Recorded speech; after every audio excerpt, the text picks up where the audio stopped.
Olá, estamos começando o nosso ponto de vista, sempre ao vivo aqui pela Santa Cecília TV, 1h30 da tarde, tradição, não é, do nosso debate político e da discussão sempre aprofundada dos temas, dos assuntos importantes que marcam aí o dia a dia da cidade, da região metropolitana, enfim, não é?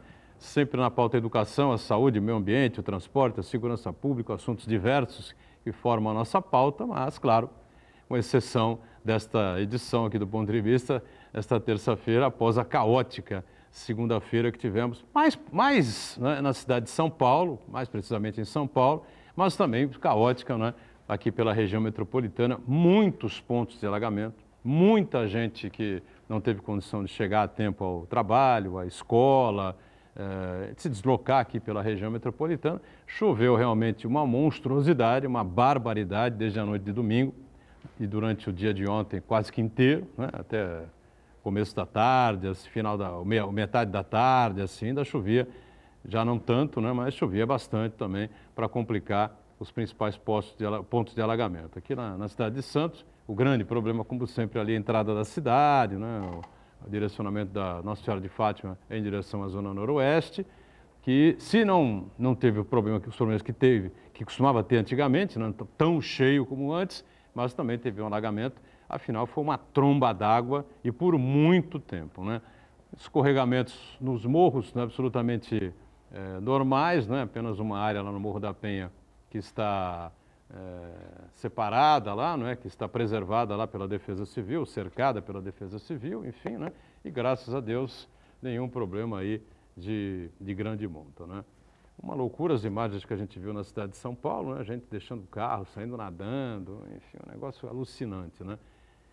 Choveu muito, choveu demais, e a gente está acompanhando aí um verão, não sei se inédito, né? Mas, sinceramente, eu nunca vi um verão tão estranho assim, né? A temperatura vai lá em cima, 2 dias seguidos, aí tromba d'água, fica 3, 4, 5 dias com uma temperatura amena, parece que nós estamos no outono, né?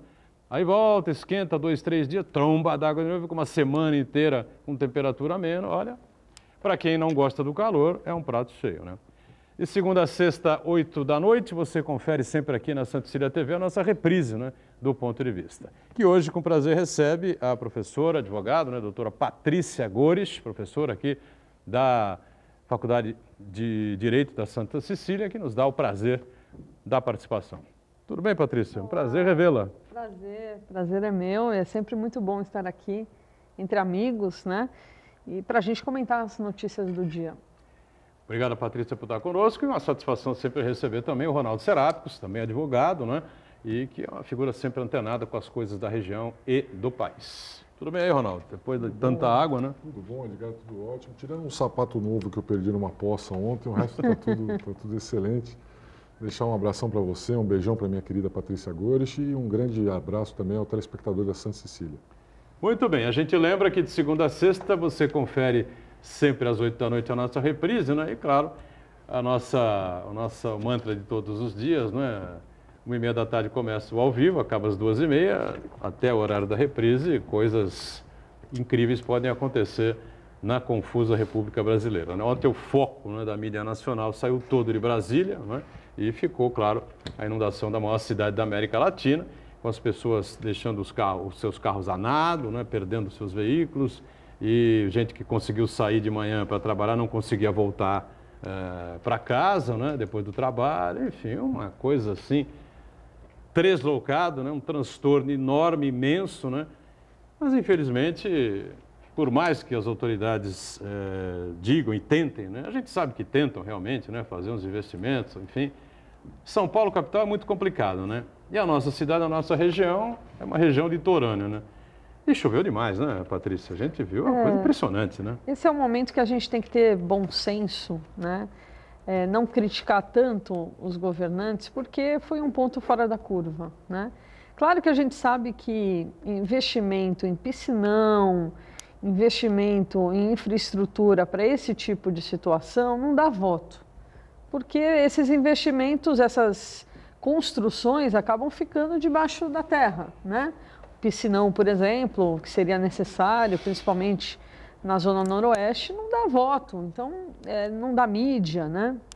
Mas ontem, realmente, de domingo para ontem, né, foi uma chuvarada completamente fora da curva, né? As pessoas ficaram ilhadas, o que a gente teve, suspensão do fórum trabalhista, né, ainda continua suspenso em algumas cidades do litoral, então não foi só em Santos, não foi só em São Paulo, foi no estado inteiro, né? Eu vi nas cidades de Botucatu, na cidade de Bauru, tudo inundado, né? Então foi realmente algo bastante pontual e que chama atenção é que normalmente a música já cantava as águas de março, né? E o que a gente vê, a gente está em pleno fevereiro e esse tipo de chuva. A gente tem um aumento substancial nas temperaturas da Antártida, então tudo isso aponta para uma tendência que os estudiosos já diziam, né? Que o mundo vai ficar complexo e bastante conturbado nessa questão ambiental por conta do aquecimento global, né? Eu acho que tudo isso demonstra o desequilíbrio que se encontra no mundo hoje e os governantes têm que estar preparados para isso, né? Porque um prejuízo que aconteceu ontem em São Paulo, no CEAGESP, de mais de 140 milhões de reais, né? E assim, as imagens chocaram porque, de repente, do nada, vem uma tromba d'água, as pessoas com as barracas montadas, né? Os homens indo embora com as suas barracas, porque era tudo que eles tinham ali, né? São pessoas que acordam de madrugada, que vão trabalhar e ainda perdem tudo. Então, imagina o desespero dessas pessoas, né? E, além disso, pessoas que estavam nos seus carros, em caminhões, né? Porque não foi só em carro. As pessoas ficaram ilhadas em caminhão. Então, para você ver a magnitude, né, dessa enchente que teve, desses alagamentos, e não só em São Paulo, não só na entrada de Santos, né, mas de uma forma geral, foi um caos. É um caos completo, né? O CEAGESP é o maior distribuidor de alimentos da América Latina, né? Para a gente ter noção exatamente da importância que tem o CEAGESP, já se discutiu, já se debateu inúmeras vezes, acho que isso a gente pode debater e discutir também, né? O CEAGESP continua ali naquele ponto, né? Próximo ali à Marginal, e já se debateu, já discutiu, já se falou nisso, de mudar o local do CEAGESP inúmeras vezes, né, Ronaldo? Não é fácil, é uma estrutura muito grande, muito grande, sim. Uma área específica, especial, e tem que ter também a logística de distribuição, né? Você não pode também deslocar ele para um local muito longínquo. Mas, segundo os políticos aqui do nosso estado, Edgar, nós somos sortudos, né? Porque se não fossem as suas administrações, né, tanto o prefeito quanto o governador, o prefeito de São Paulo e o governador do estado de São Paulo, nós demos muita sorte que eles fizeram coisa que era para ser muito pior. Eu fiquei imaginando o que podia ter sido pior do que aconteceu ontem, né? Nós estaríamos aqui boiando já desde ontem e não tinha acontecido nada, né? Os políticos agora aprenderam um jeito simples de se livrar dos problemas, porque sempre há muita carga também sobre o governante nesses momentos. Então, era para ter sido pior. Fizemos muito, era para ter sido pior. É difícil dizer porque eles não explicaram exatamente o que foi feito, né? Como a Patrícia lembrou, isso tudo fica debaixo da terra, não aparece, nós ficamos debaixo d'água e eles tentam fazer algum investimento debaixo da terra. Então, difícil de saber. Mas, é claro, foi uma situação excepcional. Houve uma quantidade de água muito acima do normal, né? Choveu mais da metade do que era previsto por mês inteiro. Então, não dá também para a gente colocar a culpa totalmente nos governantes. Mas o Brasil, como um país abençoado em termos de desastres da natureza, ele não acostumou-se a estar preparado para esse tipo de coisa, né? Uma vez eu, numa viagem, tive a oportunidade de assistir um drill, né, um treinamento, numa cidade do meio oeste americano.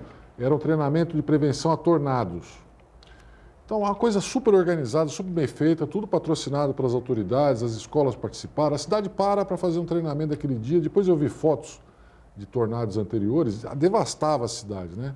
Hoje eles têm abrigos, eles têm uma estrutura, têm as tendas de emergência, eles montam um hospital em 20 minutos. Então, é uma coisa muito interessante, coisa que você não vê, né? A gente ter essa tradição. Porque aqui não tem tsunami, não tem terremoto, não tem tornado, não tem furacão. Então, outros países se acostumaram. O Brasil, qual é o grande problema? São chuvas, né? Tivemos em Santa Catarina uma vez, desabou lá os morros. No Rio também. No Rio, agora em Minas. Belo Horizonte. Minas. Então, nós estamos careca de saber que o Brasil, um país abençoado, tem como único problema as chuvas. E a gente não resolve o problema da chuva. Santos está para resolver problemas de chuva há quantos anos, né? Não resolve, não faz, vem recurso do sei da onde, vem do Banco Mundial, vem do Banco... E a coisa sempre em câmera lenta. Então, acho que são duas coisas que a gente precisa acostumar a fazer. Primeiro, desenvolver uma política de longo prazo, porque se a gente tira das costas do prefeito essa coisa de que aí eu preciso pensar na próxima eleição. Isso aqui é obrigatório, como se fosse saúde, educação, que tem um recurso obrigatório. Talvez tivesse na hora de a gente colocar algum recurso obrigatório nesse tipo de prevenção. E desenvolver programas também para que, na situação emergencial, a gente possa ter um prejuízo um pouco menor do que está tendo. A gente tem um problema aqui danado, né, de uma cidade litorânea, em Santos especificamente, né, o drama lá na Zona Noroeste, né, que a Zona Noroeste não precisa ser tempestade, qualquer chuva está você alagando. está com um sol de 40 graus, um belo dia, de repente você passa e está alagado. Né?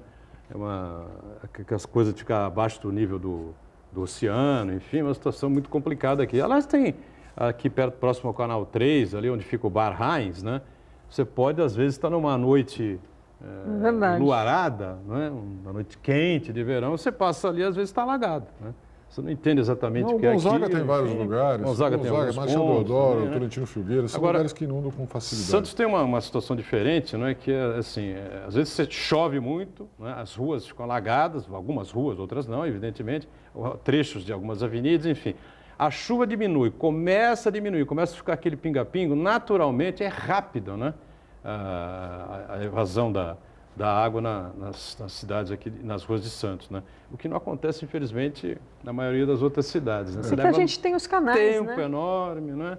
A coisa canais... flui com mais facilidade, o trânsito volta. Tem um né? pouco de educação também do cidadão, que os bueiros são entupidos na nossa cidade com muita facilidade. O pessoal joga muito lixo na rua. Volta e meia você vê o cara jogando sofá, dentro de canal, varrendo o lixo da porta do seu condomínio para dentro do bueiro. Então há uma falta de conscientização também, né? E esse último item que a Patrícia mencionou, que eu acabei esquecendo de ressaltar, é que tem alguma coisa acontecendo com o clima do planeta mesmo, né, Patrícia? Eu acho que nós nos acostumamos aí com essas teorias conspiratórias. Os ambientalistas são todos de esquerda, o que eles falam não tem fundamento. Mas tem alguma coisa errada com o clima mundial, está estranho. Eu vivo em Santos há 50 e poucos anos, então não me lembro de um clima como esse que você comentou agora, um calor estranho, depois baixa temperatura, depois vem água. Tem alguma coisa diferente com o clima, provavelmente o homem realmente prejudicou a natureza nesse aspecto. Nós estamos acostumados aqui em Santos, né? Todos nós, né?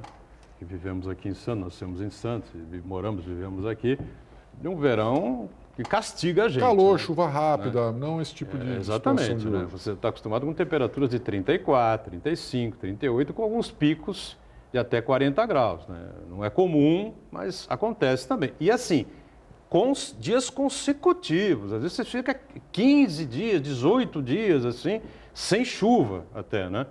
Aí quando chove e tal, daquela diminui um pouco, cara, mas você já está se preparando, o clima está mais ameno, você já está se preparando para a volta daquele calor terrível novamente. Bom, você vê, não tivemos até final de março. Esse ano, né? não tivemos até final de março. E realmente esse verão, já havia essa informação, né?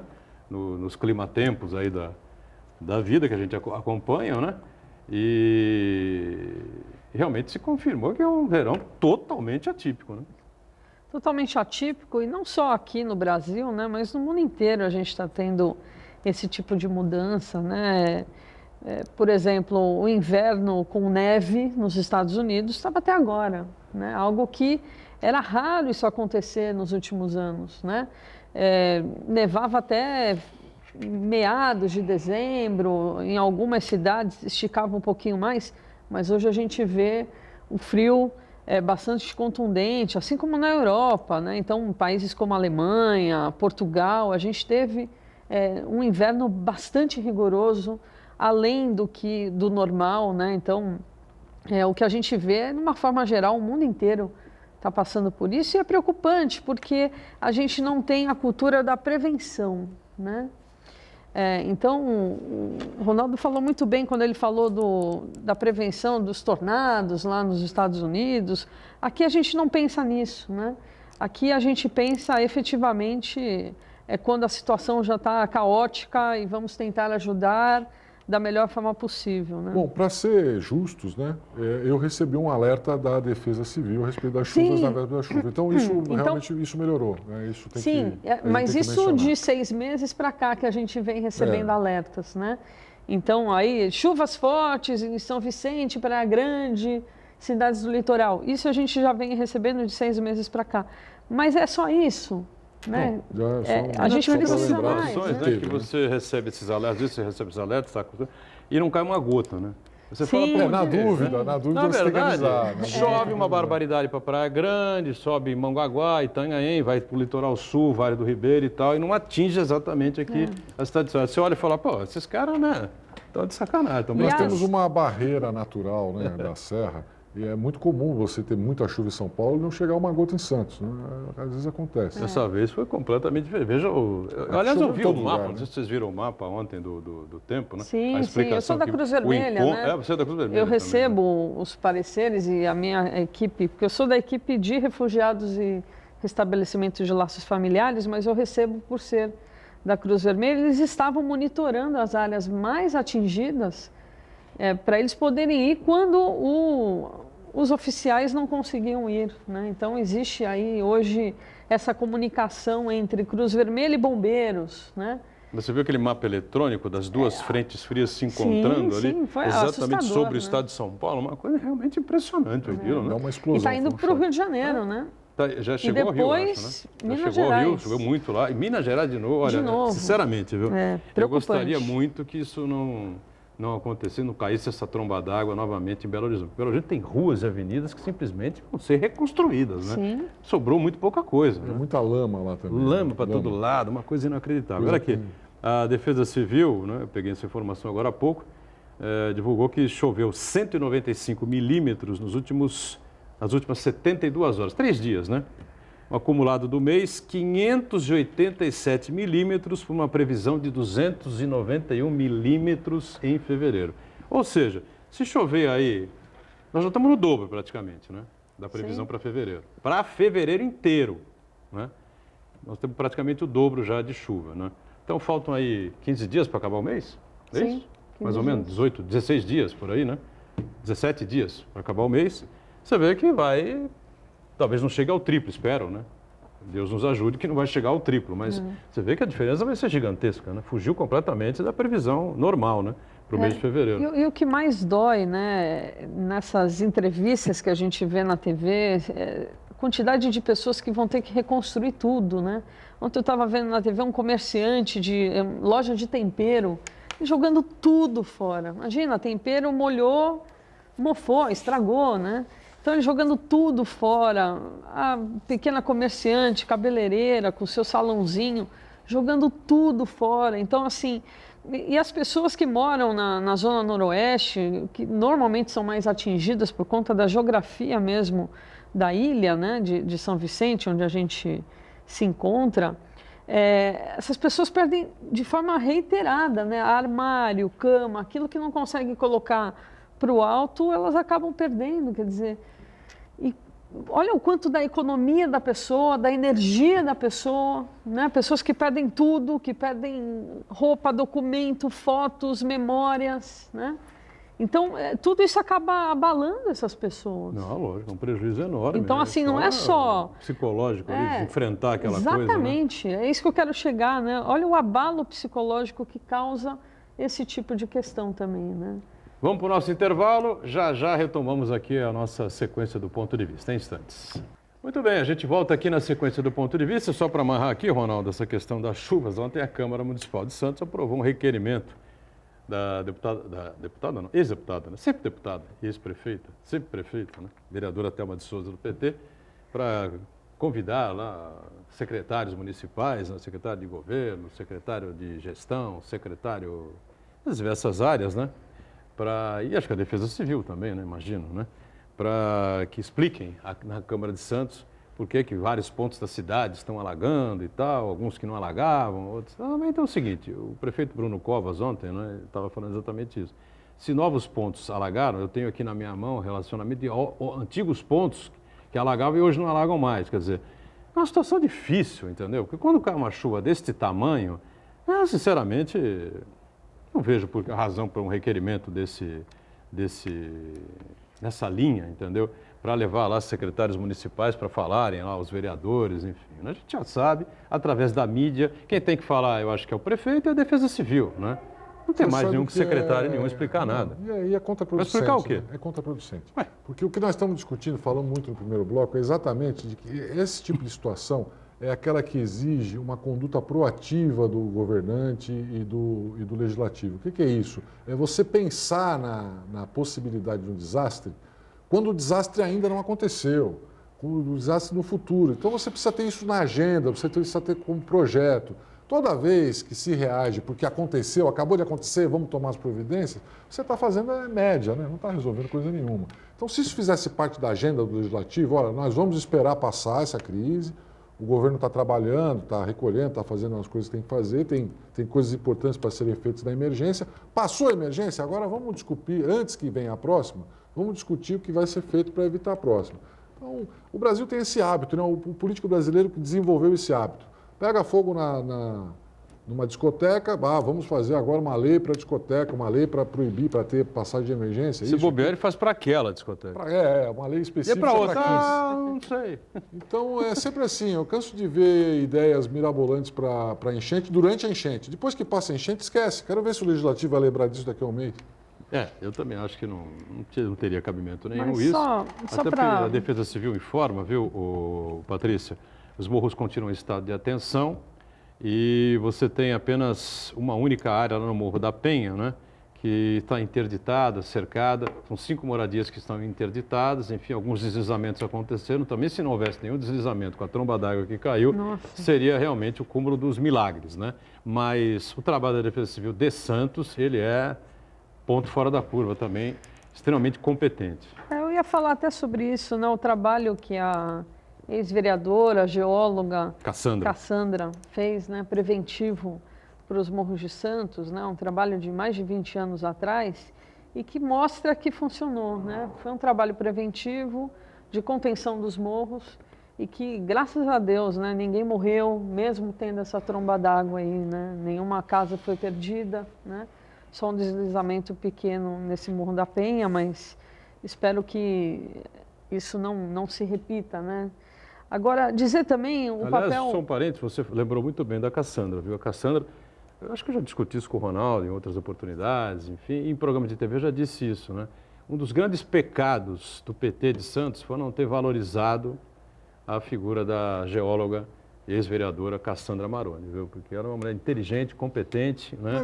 Mas ela é muito prestigiada aqui no partido, cara. Eu acompanhei, inclusive para ser justo com a deputada vereadora Thelma, a verdade é que Santos começou a tratar dos morros na gestão da Thelma, ela que começou como prefeita a ter esse primeiro olhar, depois outros prefeitos que vieram na sequência desenvolveram também o trabalho, mas ela foi a pioneira. E quando a Cassandra chegou, já na gestão do Davi Capistrano, ela deu um grande impulso nesse trabalho e se transformou numa referência. Assim como o Davi foi referência na saúde, a Cassandra foi referência nessa área de prevenção. Mas eu não acho que a Cassandra tenha sido preterida no PT. O PT sempre teve muitas divergências internas.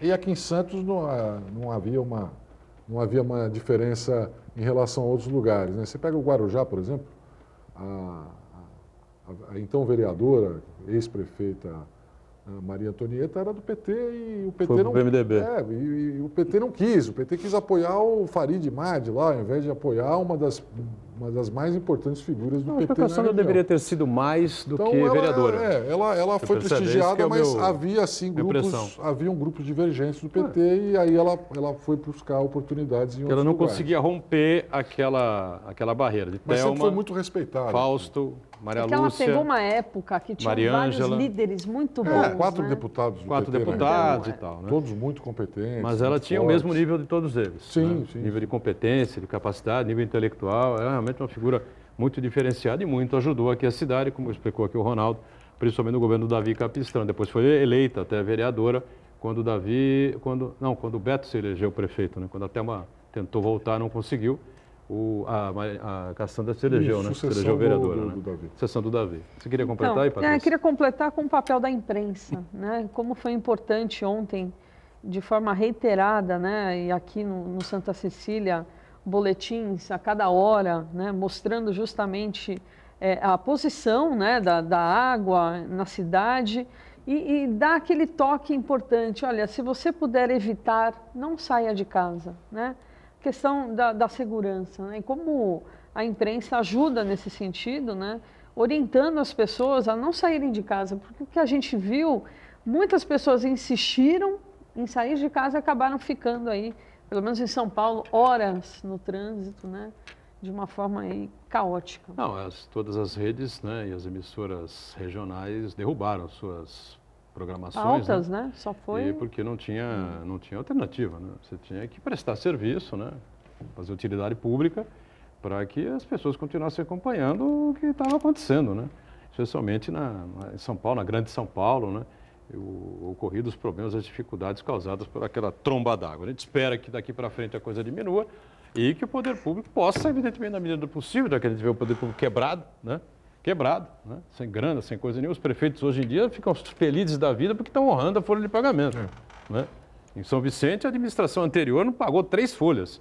Deixou o prefeito atual assumir e ele se enche de orgulho quando diz, olha, está tudo em dia, não devemos nada para ninguém. Já é uma grande coisa, sem dúvida nenhuma. Você vê como anda a situação extremamente complicada e difícil, né, do poder público no Brasil. Bom, nós tivemos um problema aí ontem com a greve do pessoal dos funcionários dos ônibus seletivos aqui de Santos, né, que a administração é da empresa Guaiúba Transportes, né? O pessoal reclamando aí de folha atrasada, fundo de garantia que não havia sido depositado desde 2015, né, ou 16, enfim. 2015. Né? 2015, né? E a empresa agora garante que está tudo sendo resolvido. Houve uma cobrança aí formal por parte da CET, Companhia de Engenharia de Tráfego de Santos. Que deveria ter fiscalizado e não fiscalizou, afinal de contas... como é que isso funciona no contrato, né? Então, Deve ter alguma cláusula que toda licitação a empresa que tem que apresentar Opa, com certeza.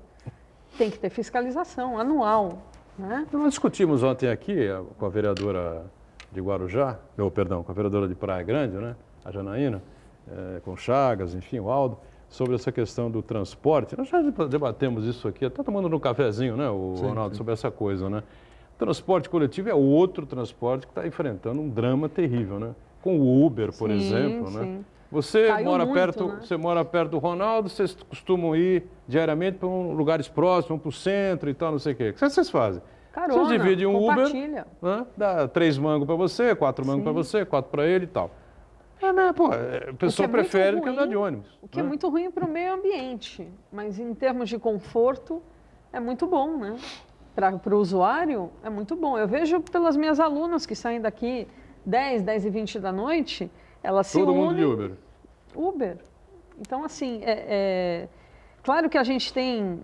Claro, muitas pessoas estão desempregadas e acabam usando o Uber para pagar suas contas, né? Tem um lado bom, mas tem um lado muito ruim, porque as empresas de transporte público estão quebrando por conta dessa falta de usuário. Ou seja, eles fazem uma prospecção de tantos usuários no ano e isso vem diminuindo, né, anualmente por conta disso, né? Então, a popularização dos aplicativos acaba, obviamente, batendo nessa folha de pagamento. O planeta, Patrícia, ele vai sofrer profundas transformações nos próximos anos por conta da tecnologia, né?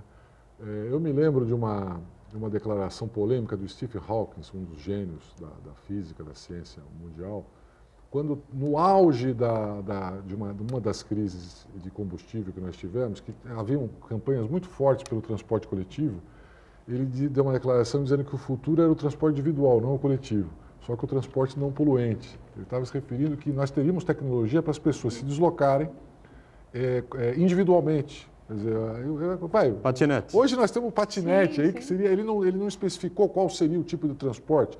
Acho até que ele tinha Muita gente falava em bicicleta, lembra? No mundo inteiro, bicicleta, né? Mas já tinha gente falando de flutuador, de um sistema, de uma roda que você entra na roda e sai sozinho. Então, enfim, mas o patinete é um exemplo claro de um veículo individual não poluente que ainda não é a solução, mas mostra como a tecnologia vai chegar. Muito eficiente, hein? Eu falo isso porque eu tenho um irmão que usa patinete em São Paulo, ele chega hoje 2 horas antes em casa. O que eu digo a você é o seguinte, quem podia imaginar que essa tecnologia estaria disponível para a gente ver, né? Um aparelho que você fala, cadê a bateria, cadê o tanque de gasolina? Aí roda, fica o dia inteiro rodando, sofre, né, com impacto, jogam ele em qualquer lugar, ele continua funcionando. Então, mas não é só o transporte também. As pessoas estão trabalhando em casa, as pessoas estão se deslocando menos pelas cidades. Então, está havendo uma mudança de tecnologia fantástica. Trabalham em casa, trabalham em como é que chama? Lan house. House, hoje você trabalha próximo da sua casa. Cafezinho. Quantas vezes você vai por fórum? Eu ia 2 vezes por dia. Pois é. Hoje eu vou uma vez por semana. Eu tinha um cliente comprando um terreno próximo ao fórum e veio me procurar. Falou, Ronaldo, você não se interessa em ter um imóvel aqui perto do fórum? Eu falei, olha, eu hoje quero ficar perto de casa, não quero mais ficar perto do fórum, porque eu vou menos ao fórum. Mas não é só isso. Eu acho que a tendência realmente é você criar uma outra forma de se deslocar. Então, é lógico, o transporte coletivo vai sofrer uma revolução, como o Correio sofreu uma revolução, né? O Correio acabou praticamente. E-mails, né? Eu conto sempre essa historinha aqui. Quem lamentava isso era o Temer, né? Não se escreve mais cartas. Não se escreve mais carta. Tinha um deputado norte-americano que, no auge aí da renovação dos e-mails, há muitos anos atrás, né, quando o e-mail estava se popularizando, ele queria aprovar um projeto de lei no Congresso, obrigando as pessoas que mandassem o e-mail a depois mandar pelo correio, para não acabar com os correios. E você sabe que, na época, muitos deputados acharam que tinha lógica, não, uma forma da gente preservar os correios, não tem um sentido, né? Então, a tecnologia vai atropelar muitos segmentos. Vai atropelar a medicina, vai atropelar a área de direito, o jornalismo já está sofrendo muito, né? O jornal impresso praticamente está acabando, a televisão está sofrendo uma revolução. Então, não dá para prever exatamente, porque depende da tecnologia que vai chegar. Mas uma coisa eu posso garantir para vocês, ônibus é uma coisa que está com os dias contados. Isso não vai perdurar muito tempo. Eu tenho a impressão também que a dificuldade de se manter, né, essas linhas de ônibus, esse transporte coletivo, vai ser muito grande. Nós estamos falando aqui, as pessoas usam, né, a tendência, me parece, é usar cada vez menos, né? Se o cara puder ir de bicicleta, vai de bicicleta. Se o cara puder ir de patinete, vai de patinete, né? O problema da bicicleta numa cidade como Santos é que você tem que levar uma outra roupa para chegar no seu trabalho e tal, porque o suor calor, é diferente das cidades europeias, né? O clima preferencial na Europa é mais para o frio, né? Você tem 2 meses ali de calor, enfim. O patinete ainda não é... Mas você vê, por exemplo, todo mundo investindo hoje, não só na tecnologia do carro ecológico, né? O carro a energia elétrica, mas também no carro autônomo, que não tem motorista. Você imagina, então você pega um carro pequenininho, você já tem aí uns veículos bem pequenos. Não tem no Brasil já? Não, estão testando. A Tesla está testando caminhões nos Estados Unidos, caminhões gigantes, sem motorista, levando carga para lá e para cá sem motorista. Na Alemanha, até 2021, os carros terão que ser obrigatoriamente elétricos. Já anunciaram o fim do motor a diesel na Europa. Enfim, é uma revolução que está chegando cada dia mais. Vai chegar alguma coisa para as pessoas trabalharem? Para o ser humano trabalhar ou não? Será? Então, a indústria 4.0. Que as pessoas... O que houve com o limpador de chaminé? Ele teve que procurar outro ofício. Datilógrafo. O que houve com o datilógrafo? Então, assim, a gente vai ter que se adequar. As gráficas eram gigantes. Eu tinha um cliente que era uma gráfica, era um quarteirão o tamanho da gráfica. Hoje, a gráfica hoje... Uma rádio, né? Um veículo de comunicação. Uma salinha, As rádios eram um andar inteiro. Hoje você faz uma rádio com um consolezinho, você tem uma rádio operando em alta frequência, o mundo inteiro. Se colocar na internet é o mundo inteiro com um notebook, né? Então, isso é uma revolução que está acontecendo gradativamente em alguns segmentos. O caso do transporte, que vai diminuir cada vez mais, a gente tem que se acostumar. Eles vão ter que enxugar, vão ter que reduzir custos, vão ter que oferecer serviço. Então, já tem hoje ar-condicionado, Wi-Fi. O transporte coletivo tem que cada vez agregar mais para poder continuar vivo. Você ainda tem a periferia, que as pessoas têm grandes deslocamentos para fazer. Então, por exemplo, São Paulo vai demorar mais para acabar. Mas cada vez isso vai ser mais substituído pelos trens de alta velocidade, onde você transporta uma quantidade muito grande de pessoas com poucos funcionários, com pouco impacto no trânsito. E eu acho que é inevitável, não dá para você obrigar as pessoas a não usar a tecnologia, como tentaram fazer com o Uber, né? O Uber tentaram fazer com que as pessoas não usassem, não dá, não tem jeito. Se não for Uber, vai ser outra tecnologia. E o problema, a discussão inicial era justamente essa, né? O Uber primeiro ia matar os taxistas, né? Então, me lembra a história do e na e-mail. sequência ia matar, Isso me lembra a história o transporte. Me lembra a história do coletivo. deputado americano que queria que a gente mandasse uma carta toda vez que mandasse o e-mail. É a mesma lógica. Para não tem matar sentido. o correio, né? Mas a discussão aqui na cidade, a proibição inicial aqui da prefeitura foi exatamente isso. Não, vai matar o taxista. Matando o taxista, a sequência é matar o transporte coletivo, né? Era essa discussão aí que fez aí o prefeito proibiu e tal, a Câmara também, enfim, né? Mas aí você... Isso é um caminho sem volta, É um né? caminho sem volta. Agora, né? algo que eu queria falar, né, com relação a essa greve dos motoristas, né? Não um justifica, absurdo. não é? Não, a greve é legítima, porque Mas- a empresa não depositou FGTS desde 2015, não paga... Obviamente é problema de caixa, né? Claro, Sim. né? Evidente. Não paga, e o problema de caixa e de fiscalização, Fiscalização da CET, também, né? É importante colocar isso.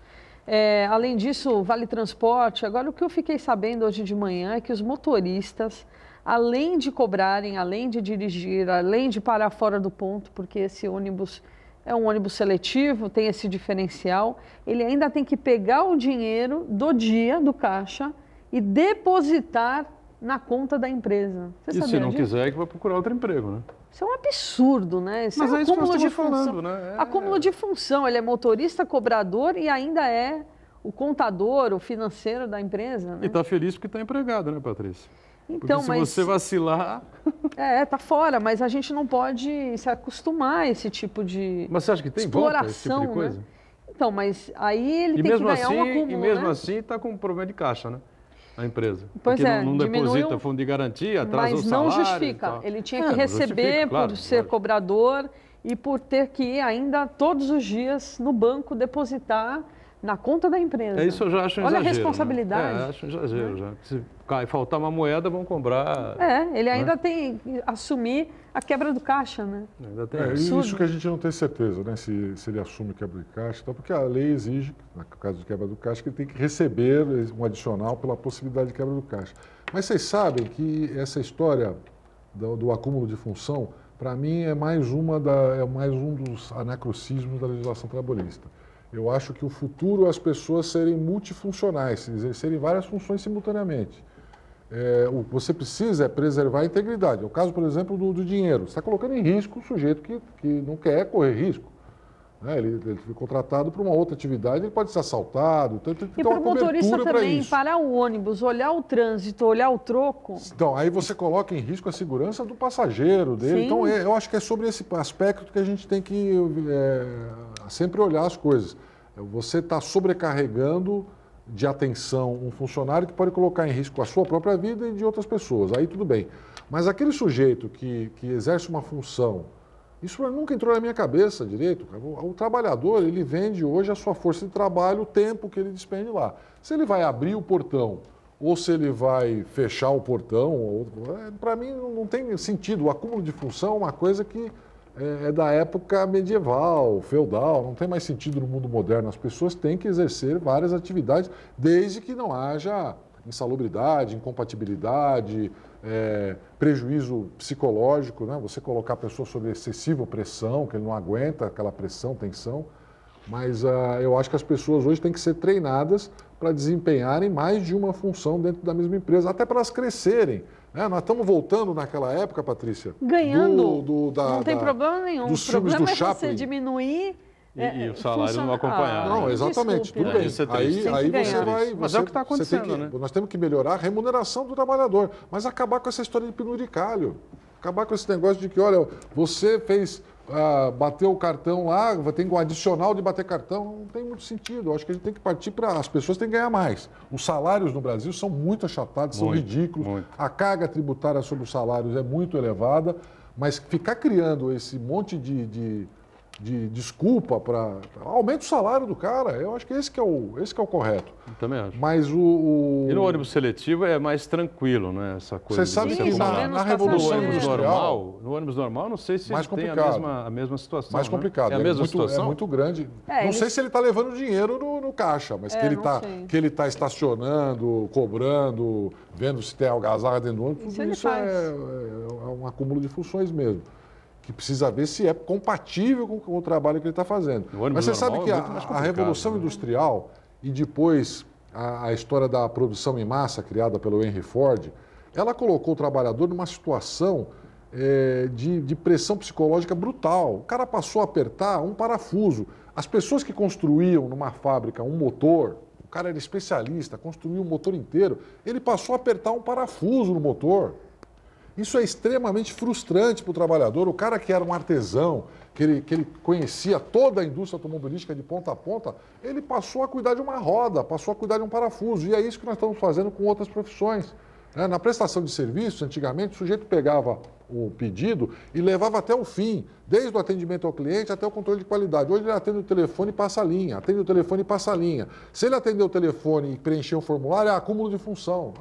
Então isso é ruim para o trabalhador. O trabalhador precisa desenvolver várias habilidades para crescer profissionalmente e parar de ficar apertando porca. Quer dizer, o cara apertou uma porca e abriu outra coisa, é dupla função, eu acho que não é por aí. Vamos para o nosso intervalo, já já a gente volta aqui na sequência do Ponto de Vista. É rápido, tá? Muito bem, o Uriel Vilas Boas participa aqui mais uma vez, diz ele assim, a Constituição determina um salário mínimo que permita ao trabalhador manter sua família. Furado completamente, né? A Constituição não é respeitada, né? Infelizmente. Como aceitar o que acontece no Brasil? Não há manifestações concretas que têm relação com o social e também com a economia. Bom, nesse aspecto é o que diz um amigo meu, né? Ah, você quer respeitar a Constituição, não sei o quê? Então vive com o salário mínimo e tal, não sei o quê. A Constituição determina, né? O salário mínimo deve ser suficiente para bancar casal e no mínimo, diz a Constituição, se não me engano, um casal até 2 filhos, né? Eu acho que, no mínimo, a gente teria que ter o casal com um filho. Mas, pô, como é que faz com R$1.000 por mês, né? Não tem condições, né? É uma verdadeira piada. Mas eu devolveria o questionamento para o nosso querido Uriel, né? Porque a gente teve um governo de 12 anos, petista, 13 né? anos e pouco. E não resolveu a situação, né? Não resolveu essa lacuna, né? Ninguém Você lembra consegue. do Paulo Paim, que lutava Sim, incessantemente por um salário mínimo de R$100? Perdão, $100. $100. Não, $100 chegou chegou no Então, Ronaldo, nós estamos hoje com um salário mínimo de quantos? $300? Não chega. Não chega. $280? $280. Por aí. Tá. Ou seja, quase o triplo do que ele lutava houve uma naquele momento. Houve uma recuperação. O salário mínimo vem evoluindo. Agora, mais recentemente, com essa crise financeira, a crise de recursos do governo, você tem um salário mínimo aí que nem as perdas da inflação ele não está acompanhando direito. Mas eu acho que é uma bandeira importante, o Uriel mencionou. A gente precisa lutar para que o salário mínimo sempre cresça um pouquinho, né? um pouquinho a mais. A Constituição, porque quando a gente fala em sala de aula, olha, o suficiente para vestimenta, saúde, educação, aí você fala, onde eu estou, né? Não está cumprindo nada. Claro que não, com R$1.000 a pessoa não... Olha, na Noruega, ou ela paga o aluguel... Na Noruega você vive com $300, na Noruega. Por quê? Porque a saúde funciona, porque a educação funciona. Não tem corrupção, né? Porque não tem corrupção e porque a segurança também funciona. Então você gasta só para comer, não precisa gastar com... A mesma coisa com a moradia. Quem não tem onde morar, o governo arruma um lugar para você morar. Então, o problema nosso aqui, eu acho que não é nem o salário, o problema é o desamparo total que o governo dá para as pessoas. Você tem que pagar para estudar, né? Caríssimo hoje o ensino no Brasil. Para você fazer uma faculdade, você tem que rezar desesperadamente para o seu filho passar numa universidade pública. E mesmo assim você vai gastar, porque a universidade pública geralmente não está do lado da sua casa, está longe, né? Antigamente aqui, por exemplo, em Santos, os pais tinham que mandar os filhos para São Paulo, para o interior, então você gasta com moradia, com transporte, etc. Então nunca é de graça, alimentação. E você gasta com saúde, né? O plano de saúde hoje é um absurdo, pesa consideravelmente no orçamento de todas as pessoas de classe média. O povão, então, nem se fala, né? Nem tem, né? Nem pensa em ter plano de saúde. Mas a classe média está sendo achatada, você coloca na ponta do lápis lá, provavelmente hoje educação, moradia e o plano de saúde, é logo em seguida a terceira despesa mais importante da classe média. É uma coisa terrível, a conta realmente não fecha, os economistas, grandes economistas do mundo, né, deviam se reunir para explicar o que está acontecendo em todos os países, né? Sei lá o que está acontecendo. Bom, o Condesb, o Ronaldo Serápicos, não tem candidato a presidente. Pela primeira vez, né, desde que foi criada a região metropolitana, lá atrás, assinada por Mas que região metropolitana? Não é? Pois né? Quem é que vai servir o chazinho da tarde? Porque eu fico imaginando com o DESB como uma grande reunião, né, para as pessoas tomarem chá, porque nada é decidido dessa forma, né, com esse pensamento metropolitano. Então, para que existe isso? Eu lembro quando o Mário Covas assinou, em 1996, foi no salão do Parque Balneário Hotel, enfim. Estávamos juntos lá. Ele disse, olha, isso é uma coisa meio que inédita, né? Está acontecendo aqui, mas é a grande oportunidade que vocês têm aqui de se unirem, né?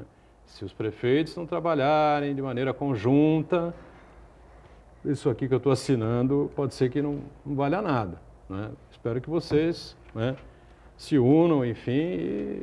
Mas aí cada cidade, né, tem aí o seu perfil, né? O prefeito governa para quem o elegeu, enfim. Fica um negócio meio confuso, né? Você vê a obra da entrada de Santos, por exemplo, a ponte Santos-Guarujá, deveria ter uma pressão metropolitana, né? Para ajudar. Não é o prefeito de Santos, não é o prefeito de Guarujá, enfim, né? A ponte dos Barreiros, aquela história toda, enfim, né? Veio o presidente da República que veio resolver o problema da ponte dos Barreiros, que o governo do estado meio que deu de ombros, enfim, não é comigo e tal, né? Ninguém queria assumir o filho, né? Acabou que não houve uma união assim, né? Mas na hora de fiscalizar e de multar as pessoas, a Prefeitura de São Vicente está lá na ponte. Quer dizer, se não é dela, por que ela manda fiscal? Mas veja, a ponte sendo da Prefeitura ou não sendo da Prefeitura, a Prefeitura não tem dinheiro. De jeito nenhum. A Prefeitura de São Vicente, acho que é a mais quebrada, né, de toda a região metropolitana. São 350 mil habitantes, orçamento de R$1 bilhão. Não chega a R$1 bilhão, quer dizer, tira leite de pedra, né, o prefeito da cidade. Ou seja, o Estado tinha que ter resolvido o problema. Sim, a ponte é importante, sim, a ponte claro. aflige a área continental, o pessoal de Cubatão, o pessoal de Praia Grande, enfim, o Estado tinha que ter se manifestado. Agora, não vai aqui nenhuma crítica pessoal, não é isso, entendam bem, né? Mas o Estado está numa situação terrível por causa das enchentes. Tudo bem, aconteceu e o governador está viajando mais uma vez. Mas já é a quinta, sexta viagem que ele faz, agora ele está nos Emirados Árabes. O que faz o governador de São Paulo nos Emirados Árabes? Alguém pode me explicar, por favor? Você tem alguma ideia? Foi buscar investimentos. Investimentos. Você acha que é preciso o governador do Estado de São Paulo buscar investimento para o Estado de São Paulo? Eu acho que é. Até para gerar mais emprego. Mas né? aonde? Mas ele sai, não sei qual que é o plano dele. Tinha que gerar mais emprego, sabe onde? No Piauí. No Maranhão, não, mas é importante. Não, tinha que fazer o país Santos precisa de mais empregos, por exemplo. Né? Descentralizar. Então, talvez monte aqui alguma fábrica, né? Ou alguma outra companhia portuária, vai saber. Parece, inclusive, que essa é uma habilidade do Dória. Né? Ele, inclusive, enriqueceu dessa forma. Ele fazia contatos, trazia investidores, juntava empresas. Então, ele está explorando a habilidade que ele tem. E é difícil fazer uma coisa muito diferente no estado de São Paulo. Ou você administra, faz essa zeladoria, ou tenta trazer investimento de fora. Eu acho que também é válido. Também concordo com a Patrícia. Assim, olha, o governador... O que não pode é exagerar, né? E precisa apresentar resultados. Né? Não tem resultado o que não pode é se omitir, né? Num momento como ontem, ele sumiu, né? Quando ele entregou o cargo para o Márcio França, enfim, ele esteve em Santos para encerrar aí o Congresso dos Municípios, enfim. O Alckmin disse uma coisa interessante. O governador de São Paulo é uma honra, né? Uma coisa fabulosa e tal, um Estado-nação, né? Podia ser uma das 10, 15 nações do país, se fosse separado no mapa, aquela história toda que a gente sabe, né? E ele disse, olha, é gratificante, enfim, mas é curioso, né? Porque, por exemplo, o empresariado em São Paulo não dá muita bola para o governador, não. Não dá muita bola para o Estado, para o prefeito, essa coisa. É por isso que eu estou dizendo que quem é que vai buscar investimento? São Paulo é investimento constante, né? São Paulo a Califórnia brasileira está em São Paulo, a região de Ribeirão Preto. Então, mas a paradiplomacia... Não é uma coisa assim não é uma coisa assim que dependa do governo do Estado. O Alckmin deixou isso bem claro aqui, sabe? Então, mas o Estado anda sozinho, os empresários se viram sozinhos, então, fazem contratos com outras empresas internacionais. Nesse ponto específico, eu vou discordar de você, porque existe a paradiplomacia que é justamente isso, né? Essa ponte ligando, olha, em vez de você fazer uma fábrica em outro estado, faça no estado de São Paulo. Eu acho que essa é a intenção. Eu acho bacana. Fiesp aí para isso. Eu acho bacana nesse Você sentido. Entende? Mas também concordo com você. Há um exagero, né? Ele sumiu. Né? Então, ele além de não governar o estado de São Paulo, ele já está pensando nas próximas eleições para a presidência da República, que a gente sabe disso, né? No meio desse caos ontem de São Paulo, com certeza ele estava muito mais preocupado com a questão do casamento dele lá nos Emirados Árabes, né? Do que com a questão de São Paulo, que o governador, o vice dele, sequer apareceu ontem, né? Então, e outra bastante coisa, preocupante. né? Isso não está repercutindo absolutamente nada, porque você tem mais 10, 15, 20, 150 indústrias, empresas em São Paulo, sabe? Vai fazer uma diferença mínima, né? Dentro do porte do estado extraordinário como é o estado de São Paulo. Você puser uma indústria no Piauí, porra, você vira, né, o rei do estado, né? Se você levar uma indústria para o Acre, meu amigo, nossa, você vai ser eternizado no Acre. Se você trouxer uma dúzia de empresas para o estado de São Paulo, vamos combinar que, sabe, a Fiesp vai falar, pô, vem cá, assina a ficha aí e senta aí para as próximas reuniões e tal. Lógico, sempre é bom ter mais, sabe? Mas, o Estado de São Paulo, o governador de Estado, acho que tem outra função. Não é sair pelo mundo aí caçando investimentos para um Estado rico e poderoso como o Estado de São Paulo. Ele não pode exagerar, né? De vez em quando ele exagera. Mas eu queria voltar nessa questão... Ele tinha que nos ajudar aqui com o VLT. Né? Nós precisamos seguir o VLT. O VLT precisa chegar no Valongo, o VLT precisa voltar...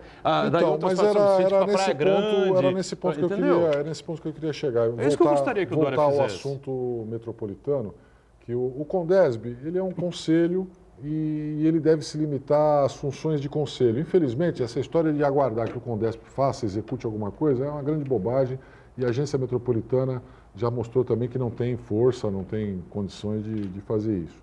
A verdade é que a região metropolitana, ela existe juridicamente e tem que ser administrada pelo governador do estado de São Paulo. É a única solução.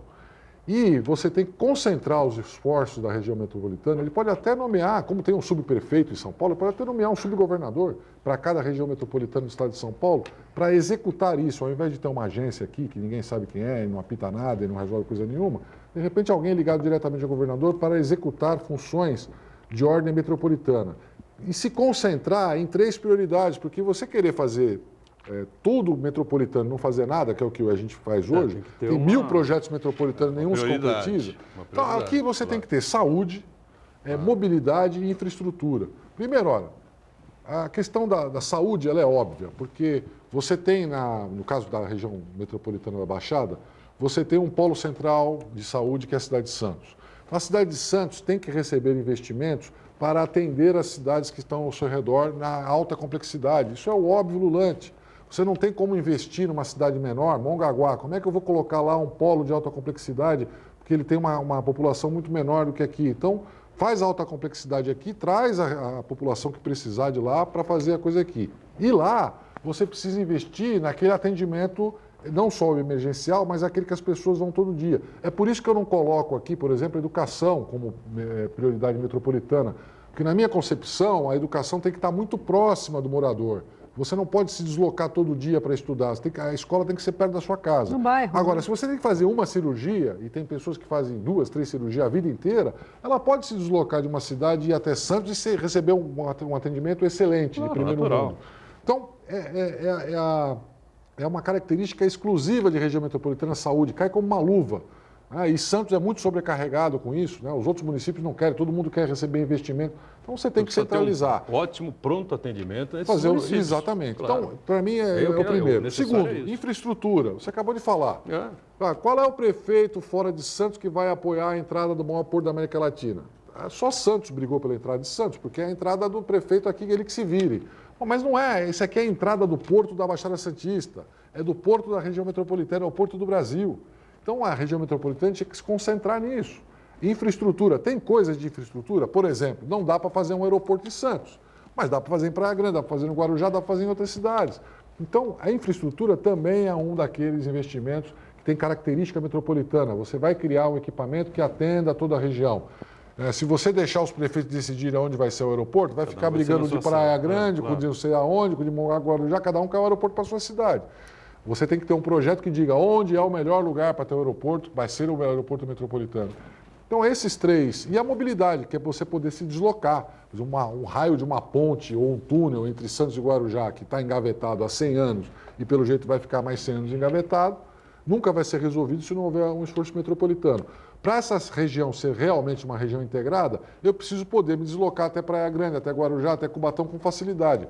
Hoje, na véspera de um final de semana, se eu tentar ir para Praia Grande, eu fico ilhado, não volto mais. porque fico preso numa imigrantes que deveria ter tido obras de infraestrutura complementares que nunca foram feitas. Então, se a região metropolitana se concentrasse nesses 3 itens, sob a supervisão direta do governador do estado, ela funcionaria. Do jeito que é hoje, é tudo brincadeira, é só papel e história para encontro para tomar chazinho à tarde, né? Eu fico imaginando eles tomando chá, tirando foto e pronto, né? Infelizmente agora tem esse drama aí de que nenhum dos prefeitos, na verdade tem um ano eleitoral e 6 prefeitos vão concorrer à reeleição. 3 não poderão, Paulo Alexandre, o Mourão e o prefeito de Itanhaém, né? Também não poderá, Marco Aurélio, não poderá se reeleger, né? Então um dos 3 seria o mais indicado, nenhum dos 3 está com vontade de assumir o Condesb. Agora, na época do Edmur, por exemplo, né?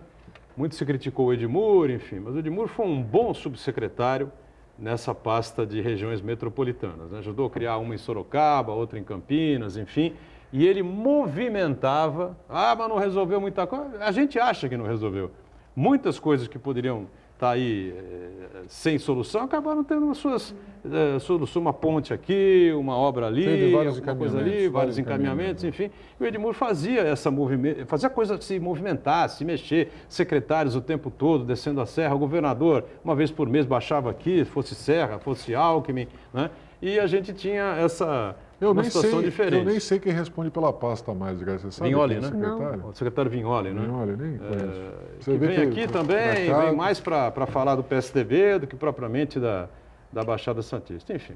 Ronaldo, obrigado mais uma vez por estar conosco. Patrícia, sempre um prazer. Ponto de vista, você sabe, de segunda a sexta-feira ao vivo aqui pela Santa Cecília TV, 1h30 da tarde. Reprise, você acompanha às 8 da noite. Tchau. Valeu, gente. Obrigado.